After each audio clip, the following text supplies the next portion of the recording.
The first lecture which I'm going to be talking about is probably the reason why I actually made this video. He is Dr. Wasiu.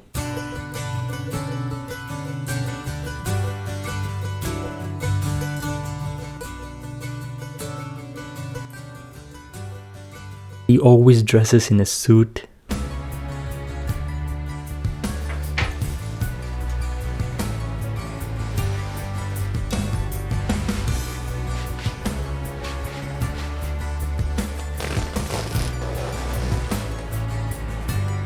He's always super quick. He's always super energetic. Welcome, welcome. Guys, listen up. Listen up. In this class of Analog Mixed Signal Laboratory 3, we are going to be doing... But the main reason why I actually love him is because he's a very helpful person. I need help. Right, so what you need to do is basically connect this board and put a wire in like pin number 3 to pin number 5. And you have to think about the current and the voltage. And the reason why I really love Dr. Wasiu is because I think he's probably the only lecturer which I ever had which actually knows my name. And like he actively like calls my name during lab sessions and all that. So that's the main reason why I love him, because out of the 3 years of my course, he's probably the only one which actually remembers my name. And honestly, like Dr. Wasiu is actually a very helpful person. Like during lab sessions, he's always there for like help. If you ever have a question or anything like that, he's always there and ready to help you. But like he is stern, he's a bit stern when he helps you because he also expects you to know the answer. But he's honestly a very nice guy. And in University of Edinburgh, we have like a lecturer award of the year where out of all of the lecturers in uni, they would pick the best lecturer out of them. And like last year, Dr. Wasiu actually got an award for the best lecturer of the year. My next lecturer is going to be Philip Wadler.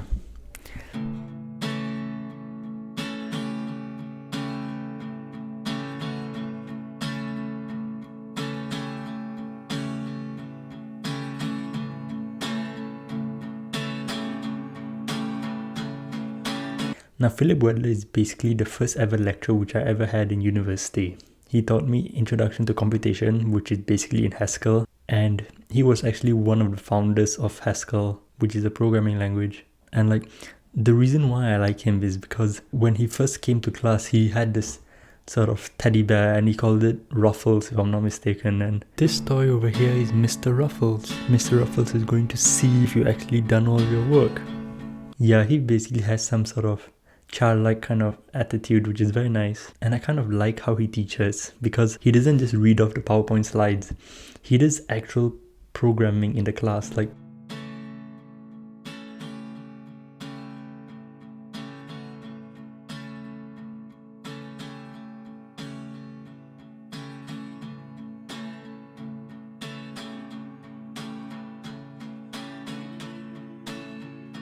he would actually write code inside the class, and sometimes he would get it wrong as well. And like the point of that is just to show that experts make mistakes, and like programming is all just about solving those mistakes, essentially. Right, so my last lecturer is actually not going to be a lecturer. You see, in University of Edinburgh, we'll have tutorials, and the tutorials is always supervised by someone. But for computer science, most of the tutors are actually just senior students, and you can be a tutor in computer science by just doing well in that subject. If you do well in that subject, the next year you can be a tutor for the junior batches. And I had a lot of good tutors. I think my main memory of my tutors was actually in year 1, because in year 1 I had the most amount of tutorials. And I remember all of my tutors in year 1 are just super chill, and they were all super nice because we were all just students anyways. And in year 1, COVID happened, so everything was just online, and we had meetings in Microsoft Teams.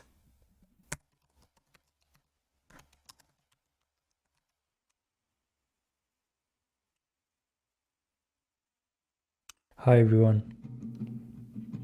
Hi. Does anyone have any questions for the tutorial in week 1? I think the tutorial was fine. Alright, if no one has any questions, I think we can just end this Microsoft Teams session. Alright, cool.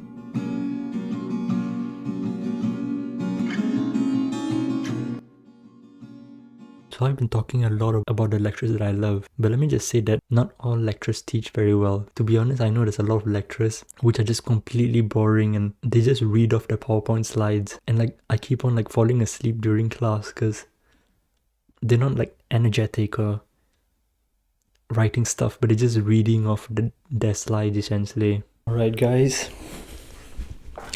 in this class we are going to write some code in a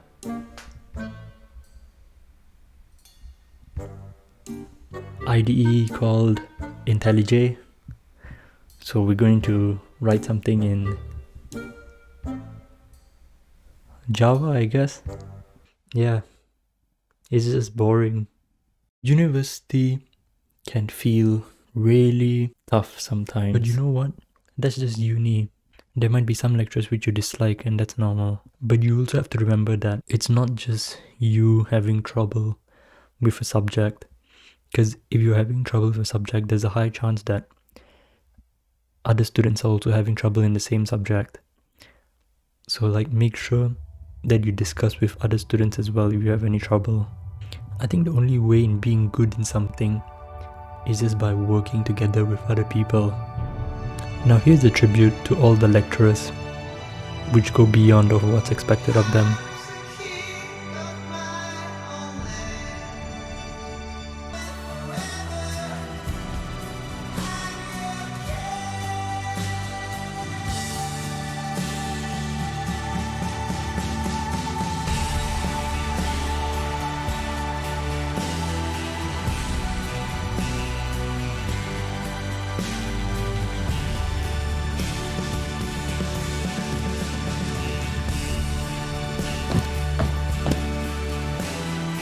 A function is a value.